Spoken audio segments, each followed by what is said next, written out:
Tiene que ver con la apertura de sesiones de Milei, que ya fijó el horario en el que se va a concretar. El presidente Javier Milei estableció que la apertura de las sesiones ordinarias del Congreso de la Nación van a ser el domingo a las 21, según lo dispuesto en el decreto que se publicó hoy en el Boletín Oficial.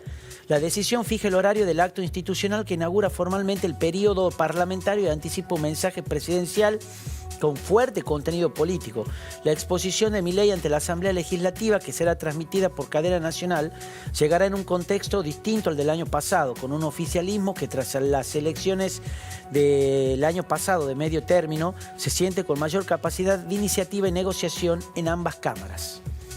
Y también este otro título que involucra al presidente, que posterga el nombramiento de jueces y prioriza las reformas. El gobierno ya tiene en mente los proyectos que quiere que avancen en este año. No obstante, las vacantes en la Corte Suprema y los pliegos de jueces, fiscales y defensores públicos no estarían entre las principales prioridades, aunque sí se espera que se trabajen en el transcurso del año. El oficialismo tiene que cubrir los 2 lugares que están libres en la Corte Suprema de Justicia, que no lograron ser ocupados por Ariel Lijo y Manuel García Mansilla tras el rechazo del Senado, pero además debe concretar la designación de 146 jueces federales, entre paréntesis, con vacantes que tienen muy complicada a la justicia federal de Tucumán, muy complicada. También a 37 fiscales y 45 defensores públicos que faltan nombrar y que representarían alrededor del 40% del sistema judicial. El Ministerio de Justicia ya tendría definido los nombres para estas vacantes. No obstante, depende de la cúpula libertaria la decisión de que esos pliegos se aprueben y sean enviados al Senado. Todo debe ser lo antes posible, indican desde el ámbito judicial. Y nos vamos a hablar un poco de economía, que muestra señales de estancamiento en 3 sectores claves. Ayer se conoció que el estimador mensual de actividad económica, el EMAE, avanzó 3,5% en diciembre. Sin embargo, pese al crecimiento de ese mes, la economía aún muestra señales de estancamiento en sectores clave. El informe difundido por el INDEC confirma que la actividad cerró el 2025 con un crecimiento acumulado de 4,4% y que en diciembre pegó un salto de 1,8% mensual desestacionalizado. Pero cuando se desagrega el número, el repunte aparece mucho más concentrado de lo que sugiere el promedio. Según consultoras, atención con esto, se ha concentrado el crecimiento. Casi el 80% de ese crecimiento interanual de diciembre se explicó por 3 motores muy específicos. El agro, o sea, en diciembre la economía creció por 3 sectores. El agro, que tuvo una cosecha de trigo excepcional, además, una cosecha que se llama de fina, excepcional, mucho más grande de lo que se esperaba y lo que suelen ser los promedios históricos. La intermediación financiera, o sea, todo lo que tiene que ver con la timba financiera, y la minería. ¿Por qué es importante decir esto? En 3 sectores se explica ese crecimiento bien concentrado, que también esto explica por qué no se riega y por qué por ahí en grandes sectores de la sociedad no sienten que la economía está en expansión, ¿no? Porque está muy concentrado en estos 3 sectores.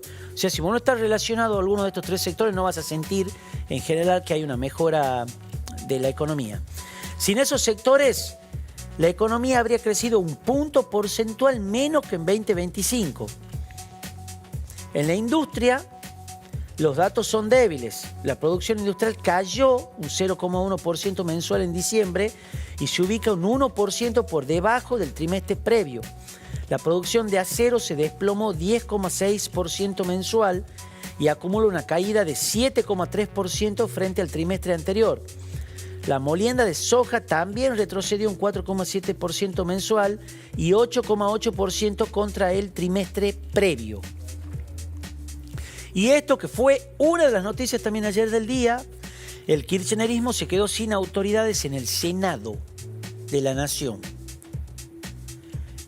Esto, luego de fomentar la ruptura del bloque justicialista en el Senado, que era una estrategia del oficialismo nacional, el mileísmo sumó otro movimiento al despojar al kirchnerismo de la conducción de la Cámara Alta en una jugada sorpresiva que contó con el apoyo de aliados y fuerzas provinciales. Es una política de atropello, lanzó José Mayans, que es el jefe parlamentario del PJ. Según se aprobó en la sesión preparatoria, la presidencia provisional quedará en manos del libertario Bartolomé Abdala y la vicepresidencia será encabezada por la jujeña Carolina Moisés, de la rama del peronismo disidente.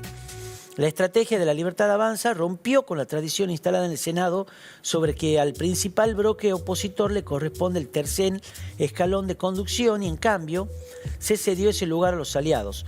La designación de Moisés fue un ofrecimiento a los gobernadores para consolidar la mayoría de 47 senadores, justificó Patricia Bullrich, jefa del bloque oficialista. ¿Cómo hay cosas? ¿Cómo están pasando cosas? ¿Cómo están pasando cosas en el Congreso de la Nación? Es desde ya el año pasado, fines del año pasado y comienzo de este, impresionante, impresionante.